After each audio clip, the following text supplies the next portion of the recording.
ఒక పెద్ద చర్చి, దరిదాపుగా 5,000 మంది ఆ సంఘానికి వస్తారు. ఒక పెద్ద ఆయన ఉంటాడు ఆ చర్చిలో, దరిదాపుగా 75 నుండి 80 ఏళ్ళ వయసు.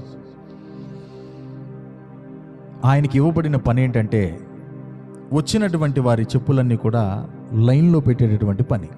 వాళ్ళు చెప్పులు విడిచి వెళ్ళగానే ప్రతి చెప్పు మీద కన్నీరు కార్చి ప్రార్థన చేస్తాడంట.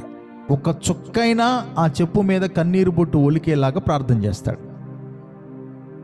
అయ్యా, ఈ లోకాలు ఇదే ఫస్ట్ టైం దేవుని మందిరానికి వచ్చారేమో నాకు తెలియదు, కానీ ఈరోజు ఈ బిడ్డలు నువ్వు పట్టుకోవాలయ్యా, ఈరోజు ఈ బిడ్డలు నువ్వు దర్శించాలయ్యా, ఈరోజు ఈ బిడ్డలతో నువ్వు మాట్లాడాలయ్యా అని చెప్పి అలా కన్నీరు కరుస్తారు.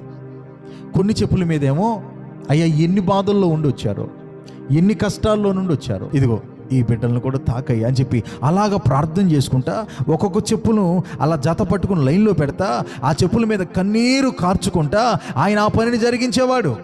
ఇది నా దేవుని పని, ఇక్కడికి వచ్చేది దేవుని బిడ్డలు. నేను ఒక మనిషికి చేస్తున్నట్లుగా కాదు ఈ పని చేయాల్సింది, యేసయ్యకి చేస్తున్నట్లుగా ఈ పని నేను చేయాలి. కానీ ఒక రోజు ఆయన సమయం అయిపోయింది, చనిపోయి పరలోకం వెళ్ళిపోయాడు. కొన్ని రోజుల తర్వాత ఆ చర్చి పాస్టర్ గారు కూడా చనిపోయాడు. ఇప్పుడు నేను చెప్పే స్టోరీ ఏంటంటే పరలోకంలో జరిగిన స్టోరీ. అది నీకెట్టా తెలుసు, నువ్వు వెళ్ళను చూసి వచ్చావా అని అడగొద్దున్నాను, నేను వెళ్ళా. మరి ఎలా తెలుసు అంటే పరలోక దర్శనం కలిగినటువంటి మరొక దైవజనుడు రాసిన బుక్లో చదివా. తర్వాత పాస్టర్ గారు కూడా వెళ్ళిపోయాడు పరలోక. ఆ చెప్పులు చదువుతూ ఉన్నాడే, ఆయనకంట పరలోకంలో కిరీటం ఇచ్చాడంట యేసయ్య. సింహాసనం, గోల్డ్ కిరీటం పెట్టి మంచి సింహాసనం వేసి ఒక దేవదూత వచ్చి ఆయన పిలుస్తున్నాడంట, ఇట్రా అయ్యా నీకే అంటే, నాకు కాదు సార్, అదే నాకు కాదు, నా ప్లేసు చెప్పుల దగ్గర, అక్కడ ఏదన్నా నాకు ఆ చోటు ఇస్తే కాస్త అక్కడ కన్నీరు కార్చుకుని బిడ్డల కోసం ప్రార్థన చేసుకుంటా. అమ్మో, అంత విలువైంది, నేను యోగ్యుని కాదు, మీకే ఇది చూడండి, కావాలంటే మీ పేరుంది, ఈ కిరీటం మీద మీ పేరుంది అని చెప్పి దేవదూతలు పిలిచారంట. ఈలోపు పుడింగినాల పాస్టర్ గారు వచ్చాడు అక్కడికి. ఇలాంటిది ఫైబర్ చైర్ ఒకటి తెచ్చేసారంట.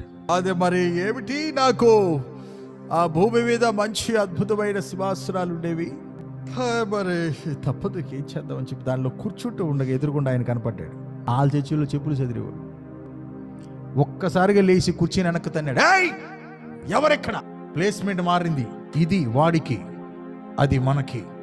యేసయ్య అన్నాడంట, నీ సంఘం ఆశీర్వదించబడటానికి కారణం ఎవరో తెలుసా, ఆ చెప్పులు సదిరే వ్యక్తి కన్నీళ్ళే అన్నాడంట.